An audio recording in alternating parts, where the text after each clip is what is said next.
Hey, welcome to Reddit Reveals. Get comfortable and give this story a chance. And when it's over, tell me in the comments what you would have done differently. The moment I knew something was wrong, my son came home from school and asked me why Mommy and Uncle Chase were wrestling.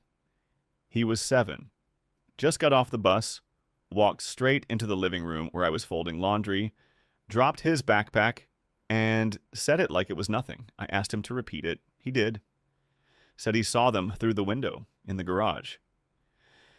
She had her legs around him, Daddy, he said. But they were just being funny. I didn't say a word, just stood there.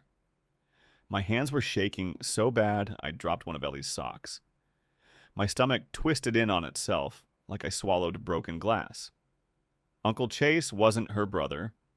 He was her coworker. I'd met him once, maybe twice, at some company picnic 2 summers ago. Big fake smile, gelled hair, tan arms, stupid gold necklace. I didn't like him then. I like him less now. The garage, of all places. That was my space, my tools, my bench, the only room in the house she never cared about. She used to call it my man cave, like it was some joke. Now she's betraying me in it. I didn't confront her that night. I waited. I wanted to see it for myself. So the next day, I took off work without saying a word, dropped the kids at school, parked down the street, walked back, through the neighbor's yard, came up behind the side gate. Quiet. At exactly 10:42 a.m., her car pulled up. 10 minutes later, his did. I watched them go into the garage. Didn't even make it inside the house. I stood there 10 feet away, behind a cracked wooden fence, listening through the wall as my wife moaned for another man in the room where I built our daughter's crib. I didn't kick the door in. I didn't scream. I didn't cry. I left. Went home, packed one bag, and waited for her at the kitchen table. She walked in smiling, holding a bag of groceries, like she just came from the farmer's market. She said, "Hey, babe." I stood up, looked her dead in the eye, and said 4 words, "Keep him. I'm done." Then I walked right past her, didn't even look back. She didn't chase me, and that silence told me everything. I didn't tell anyone where I was going. Not the kids, not my brother, not my boss. I just walked out that day with the clothes on my back and my phone turned off. I drove until I ran out of ideas. 3 hours south into Kentucky, ended up in some cheap motel off Interstate 65 with peeling wallpaper and a broken vending machine. For the first time in 16 years, I had no one checking on me. No calendar reminders, no, "Hey, can you pick up milk?" texts. Just silence. And for about 4 hours, it felt like peace. Then the guilt kicked in. I pictured my son getting off the bus, asking where I was. I imagined her fake crying to the kids, telling them, "Daddy left us," like I was the villain in some made-for-TV drama. That's how she works. Always the victim. Always spinning the story to make herself look like the one cleaning up the mess I made. So yeah, I turned my phone back on. 47 missed calls. 14 voicemails. 1 from my mom, 2 from my sister. The rest? All her. Texts, too. Long ones, walls of them, a few crying emojis. Classic Rachel. "Where are you? Can we please talk? I don't know what you think you saw, but it's not what it looked like." Then finally, "The kids are scared. Just come home." She knew exactly what I saw. She wasn't even trying to lie well. I ignored every message. Not because I didn't care, but because I knew if I answered her, I'd fall right back into it. The cycle. The begging. The gaslighting. The tears. The makeup closeness she always weaponized. She was a pro at breaking things, just enough so I felt bad fixing them. But this time, I stayed gone. 3 days later, my brother Nate called. I didn't answer at first, but he kept blowing up my phone, so I finally picked up. "You need to come back," he said. She filed a missing persons report. I laughed. I mean, really laughed. She wanted me out, and now she was panicking that I left too hard. I told Nate, "Tell her she can keep the house, the bed, and that clown in the garage. I'm not missing. I'm done." That night, I went home, but not to stay. I went to get my kids. And when she opened the door and saw me standing there, she wasn't crying. She wasn't even scared. She was angry. She opened the door like I was the one who owed her an explanation. Not even a second of surprise. Just a sharp exhale through her nose, arms folded tight across her chest like I'd come back to ruin her day. That same look she used to give the kids when they spilled juice on the carpet. Condescending, controlled, cold. You can't just disappear for 4 days and then show up demanding things, she snapped before I even said a word. I didn't walk in. I didn't smile. I didn't even look past her shoulder to see if he was there. I stayed right on the porch and said, "I'm here for my kids." She blinked. "You think I'm letting you just take them? They're my kids too, Rachel," I said, stepping closer. "And I'm not asking." She blocked the doorway with her body like that was going to stop me. 5'4" in a robe and slippers, standing like a nightclub bouncer. "I don't know what your problem is," she said, "but if you think this little tantrum of yours is going to fix anything," I cut her off. "Don't gaslight me." Chase's jacket, your legs around him, the garage. "My son saw it, Rachel." She flinched. "It was quick, but I saw it." "Nothing happened in the garage," she said, lowering her voice. "He was helping me move some boxes, and I tripped." "That's what Caleb saw." "You're blowing this way out of proportion." "Boxes. Right." I laughed. Couldn't help it. "You tripped. With your pants off?"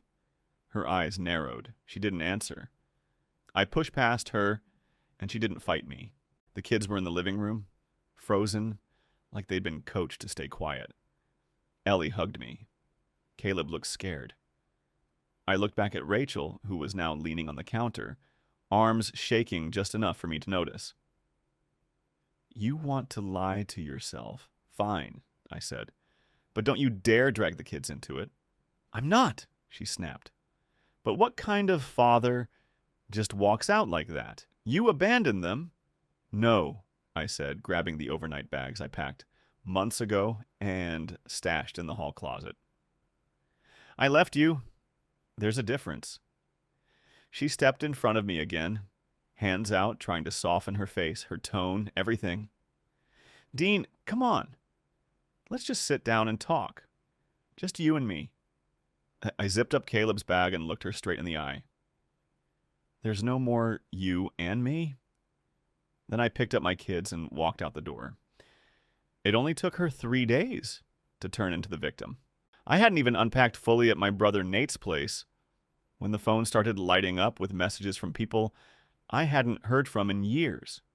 Friends from high school, her cousin from Cincinnati, even our old church pastor. All of them suddenly concerned about how I was handling the separation. Separation. That was rich. I guess that's what she was calling it now. And so, according to the version she was selling, I'd abandoned the family, had a breakdown, and took the kids without warning. The story kept changing depending on who was listening. In one version, I was having an affair. In another, I was just angry and unstable. She even threw in a, "maybe he's drinking again," just to spice it up. Which was funny because I haven't touched a drop in almost 4 years. I tried to ignore it at first. I told Nate not to engage. I told my sister to stay out of it. But when I got a call from the school counselor asking if there were any domestic safety concerns, I knew exactly what was happening. Rachel wasn't just lying. She was laying the groundwork for a custody fight. So I got a lawyer. Not because I wanted to drag her through the mud, but because I knew she was already halfway through building her little pity parade, and I wasn't about to let her paint me as the bad guy, while Chase got to keep sleeping in my bed. The lawyer wasn't cheap, But she was sharp. Told me right away to start documenting everything. Screenshots, voicemails, texts, my son's accidental confession, even the fact that she filed a missing persons report on me, despite texting me nonstop the whole time. She said, "This woman's already preparing to twist the narrative. We need to be 10 steps ahead." And she was right. That night, I finally checked Rachel's Instagram for the first time since I left. She'd posted a picture of her and Chase at a coworker barbecue. All smiles, no tags, no location, just the caption, "Thankful for people who show up when it counts." That was the moment it clicked. She wasn't just lying.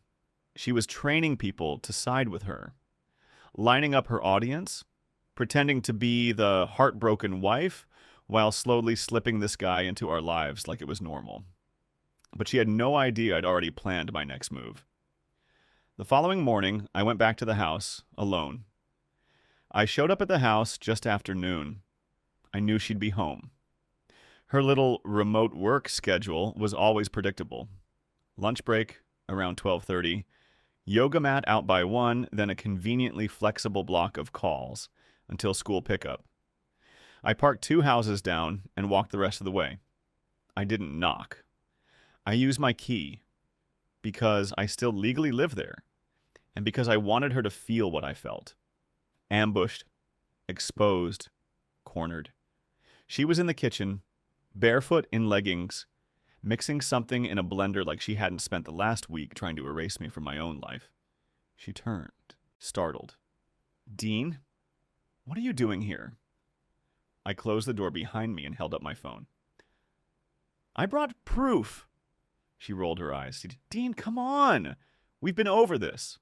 "No," I said, stepping forward. "You talked. I'm done talking. Now you're going to listen." I laid it all out on the counter. Printed screenshots of texts, timestamps, voice messages, even Caleb's innocent little drawing from school. A stick figure, family, with an extra tall man standing next to Mommy in the garage. I'd laughed when I first saw it, thinking it was a teacher or neighbor. Now I saw it for what it was. Truth from someone too young to lie. Rachel stared at it all in silence. Her face didn't twist in guilt. It didn't even flinch. That scared me more than anything. Finally, she said, "This is ridiculous." "Is it?" I snapped. "Because if I was the one sneaking someone into the house while you were at work, and our son caught me, you'd have me in court so fast my feet wouldn't hit the floor." She crossed her arms. "So what? You came here to shame me? To gloat? What's the end game, Dean?" "The end game," I said, "is me keeping custody of my kids and making sure they don't grow up thinking this kind of betrayal is normal." She scoffed. "You can't even afford to live on your own." I smiled. "Good thing I don't plan to be alone." Her face dropped. She thought I'd come crawling back with guilt. She thought I'd lose my mind without her. Instead, I picked up the folder of evidence, looked her right in the eye, and said, "You wanted a fight, Rachel. You got one." Then I walked out. Again. I didn't want to take it public. I really didn't. But when I found out she told her entire family that I kidnapped the kids and was emotionally unstable, I realized this wasn't about heartbreak anymore. She wasn't trying to save our marriage. She was trying to bury me. So I stopped playing nice. I posted everything. Not out of revenge, but because I was sick of defending myself behind closed doors. I wrote a straight-up account on Facebook with dates, facts, and zero emotional fluff. I posted screenshots, blurred where I had to for the kids, but made sure the truth was plain and ugly. No name-calling. Just cold, honest detail. I ended it with one line. She thought I'd never walk away. I did, and I'm not looking back. Within 3 hours, it had over 300 shares. My inbox blew up. People I hadn't heard from in years messaged me things like, "I always knew something was off about her," or, "Man, I'm so sorry, but good for you. Some were fake supportive, sure, but most were real. I think they saw a bit of themselves in it. People who stayed too long, hoped too hard, got burned too deep. Then came the one message that changed everything. It was from a guy named Kenny. I didn't know him personally, but we had mutuals. His message was short. Hey man, I used to work with Rachel. I think you should know, Chase isn't the only one. I stared at that screen for a long minute before I replied, What do you mean? He sent back a screenshot, an old one.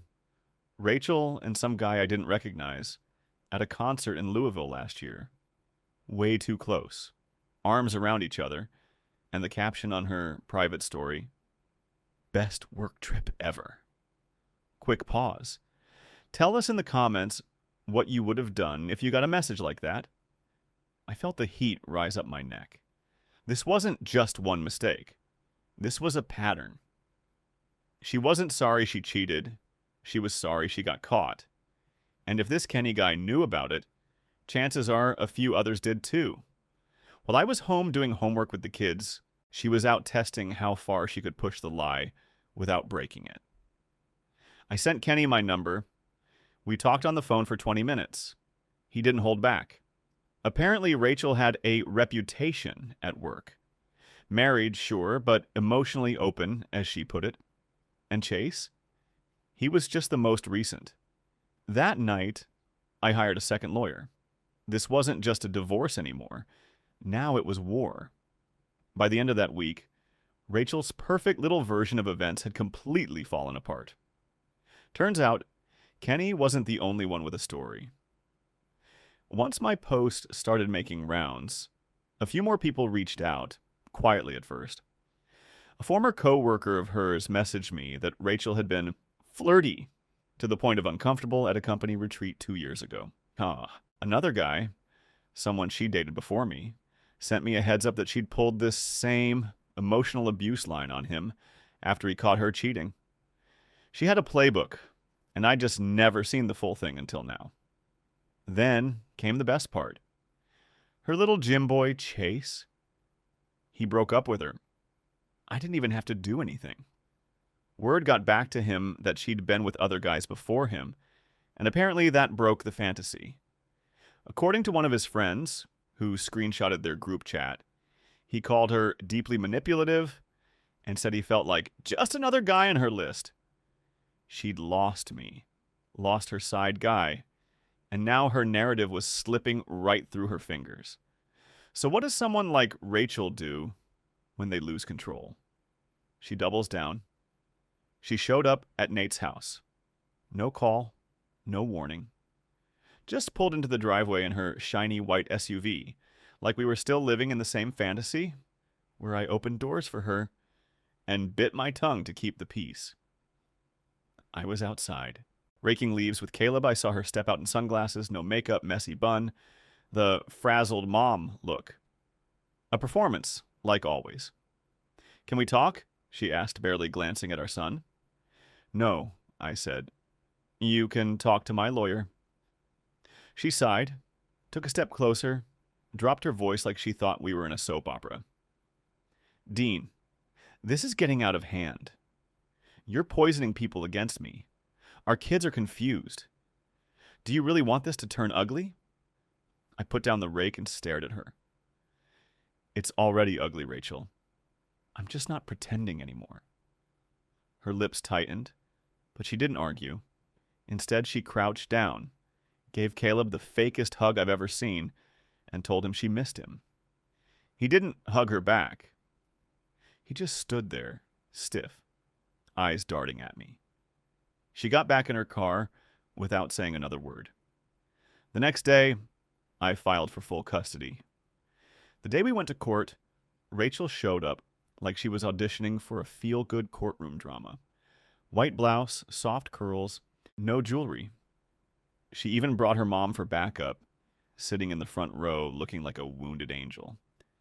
The same woman who used to glare at me during Thanksgiving if I didn't offer to wash dishes like I was applying for Husband of the Year. but none of it worked. I had receipts, dates, testimony, witnesses, even a printout from her private story, the one she accidentally left public for a day, where she posted a meme that said, "Marriage is a scam unless you both cheat equally." My lawyer slid it across the table to the judge without even blinking. Rachel tried to paint me as controlling, said I had anger problems, that I was impulsive and emotionally distant. But when my lawyer pulled up call logs showing her calling me 38 times in one night after I left, that narrative crumbled fast. The judge didn't smile, didn't raise his voice, just read the facts. And then he looked Rachel in the eye and said, "You've shown a clear pattern of dishonesty, instability, and prioritizing personal relationships over your children's well-being."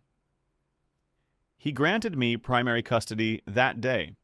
She got visitation every other weekend, supervised until further review. The look on her face when she realized she'd lost everything. That was the moment consequences finally landed. And let me be clear, I didn't celebrate in the courtroom. I didn't fist pump or smirk. But when I walked past her and she refused to look at me, I smiled. Because I knew I'd taken my life back. 2 months later, she moved into a 2-bedroom apartment across town. Chase? Long gone. Word is he's dating someone younger now. And Rachel's been posting fake happy selfies with wine glasses and inspirational captions like, "Healing isn't linear." Meanwhile, I'm rebuilding. I've got my own place now, nothing fancy, but the kids laugh more here. Caleb started sleeping through the night again. Ellie made me a Father's Day card that said, "You're my safe place." That one nearly broke me. Last week, Rachel asked if we could maybe sit down and talk someday. I left it on red. Because here's the truth. She thought I'd never walk away. She thought she could cheat, lie, twist the story, and I'd still be the same dumb husband holding it all together. She was wrong. I walked, and I did not go back. Did Rachel get what she deserved, or should Dean have gone further? Drop your final thoughts in the comments. If you've made it this far, like and subscribe. We've got more stories coming soon.